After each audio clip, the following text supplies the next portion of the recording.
Hey folks, welcome back to Rotten Reelz Reviews Audio Review. We're at number 23.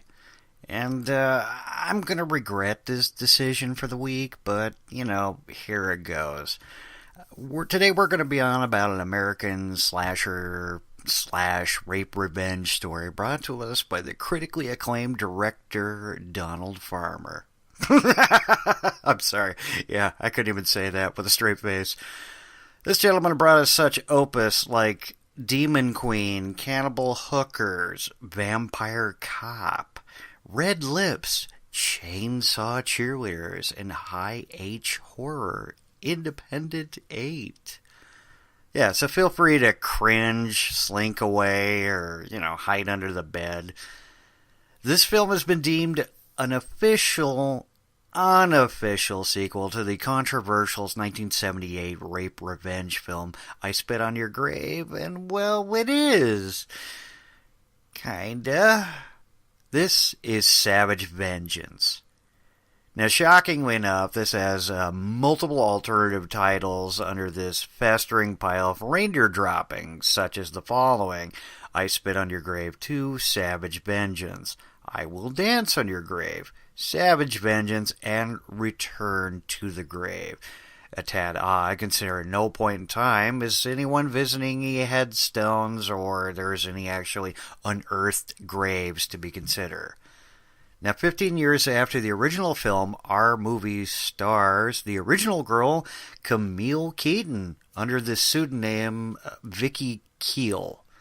Because of legal rights issues, none of the footage from I Spit on Your Grave was used, but that's okay. We still got the original actress, so we'll create new footage for the flashbacks.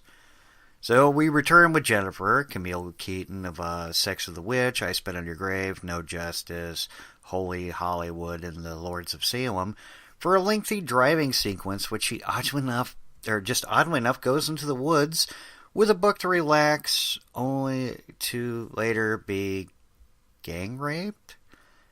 And now it's at this point you could argue, say lady, don't you remember what happened in this the last time?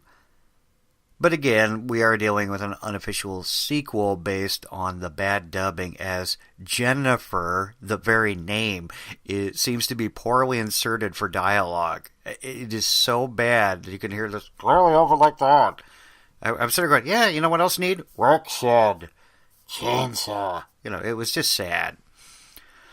It's almost like the director didn't count on getting Camille Keaton for the film, or whether or not he was actually given permission to do a sequel on I Spit on Your Grave.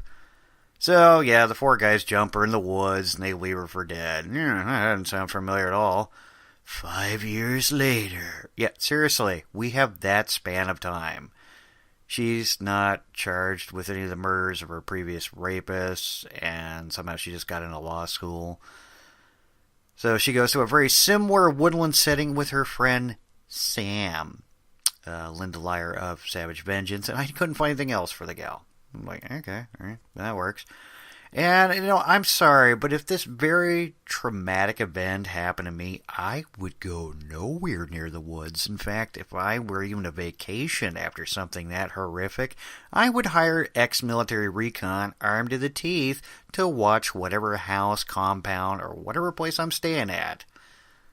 So our main scumbags, Tommy, played by oddly enough director Donald Farmer, and Dwayne, Phil Newman, of Desperate Teenage Love Dolls, Vampire Cop, Savage Vengeance, and Growing Hair, are most definitely not to be trusted. Yeah. So Tommy and Dwayne kill Sam outright, and yep, you guessed it, they proceed to jump Jennifer, and then later leave her for dead. Yeah, because this repetition doesn't make for dull viewing at all. Right? Jennifer pulls herself back from the near grave, and it's this point where I'm nominating her for supernatural powers. The good old boy sheriff drags his feet and might as well be off playing beer pong with his deputies because he's no closer to making a headway to this case. Hell, honestly, these clowns couldn't finish a case of beer, let alone this case. The boys treat themselves to a night on the town as they go out and get blotted after a job well done. If you consider that particular activity a job. So you're asking yourself, will Jennifer get her revenge again? Will these slime balls get their reward in hell? What did I learn from watching this movie? Not really a damn thing, other than the few finer points. Case in point, stop shooting on VHS. No, I swear to God, this looks like this was all shot on a Panasonic made back in the mid-'80s. With our day-for-night lighting, it looks crappy in almost any format.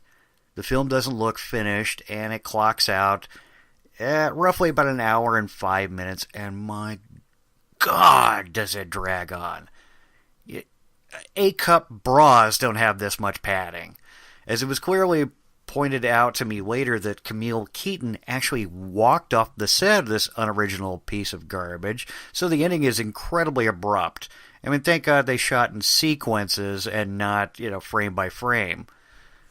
Filmed in 1988, but Farmer apparently couldn't get a release date till 1993. Yeah, your film's that bad when 5 years have to pass before we can think of subjecting this to the public.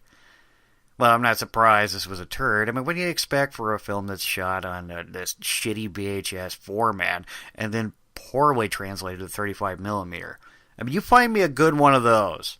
For a better translation for 35mm, you would need what would be now the discontinued JVC GY-HD 100U high definition 3 CCD mini DV professional camcorder with the 16 Pro X HD Fujinon lens.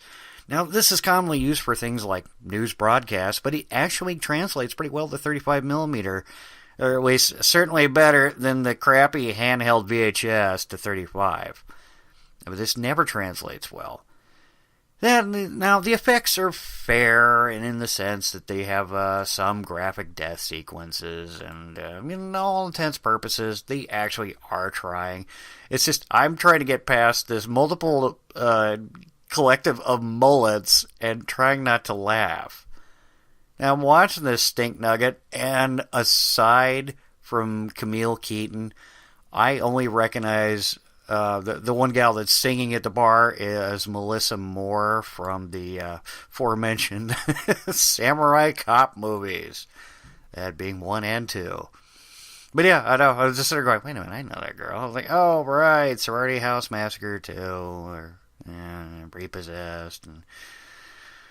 Yeah, not exactly a illustrious alumni there. But, again, I just thought that was funny. And in all intents and purposes, while this tries its level best, it's so low budget you can clearly see it. And I think the funnier aspect is this has a bit of infamy as this was shot in Cookeville, Tennessee. So I'm sure that town is just thrilled, going, yeah, we're on the map! Thanks to this crappy unofficial sequel. Yeah, and they're just sitting there going, the best part of this is Camille Keaton is actually shot or credited under 3 different aliases. So in the beginning of the film, at the end credits, and following the end credits, there's a sequence of the main actors and actresses are shown still shot, and the names alter. So, yeah, now a lot of people will sit there and bash this film and establish, oh, it could have been worse, and you're going, yeah, well, let's see, with parts of audio being out of sync, no one actually taking any clothes off, so, the whole sequence looks goofy. Even the editing was painful. I mean, it was very choppy and a lot of jump cuts. Hell, to be honest, the lighting was horrible. When they were relying entirely on natural lighting, or maybe they brought a handful of flashlights to establish it's nighttime, most of this didn't work out. Yeah, and all intents and purposes, the one, oh God, one of the really ridiculous scenes. This is officially what caused Camille Keaton to walk away. Was a man was being killed with a chainsaw, and it features absolutely no headshots of Jennifer as she's apparently doing this. And all you get to see is like the bottom half of the character from behind, pretty much indicating, yeah, Camille had walked at this point. So, yeah, but all intents and purposes, not exactly brilliant. But I guess somebody had to strive to try to make a sequel to this, and who better than the gentleman who brought us things like An Erotic Vampire in Paris, Body Shop, Charlie and Sadie, Dorm of the Dead, Shark Exorcist. Yeah, so that's all I got for this time around. And again, if you guys have any suggestions, you want me to sit through a decent movie, yeah, there'd be something nutty. How about some sci-fi for a change? Yeah, I don't know, maybe sci-fi, fantasy, action. Give me something. Catch me up in the comments or catch me on Facebook at Rotten Reelz Reviews. And I'm out of here.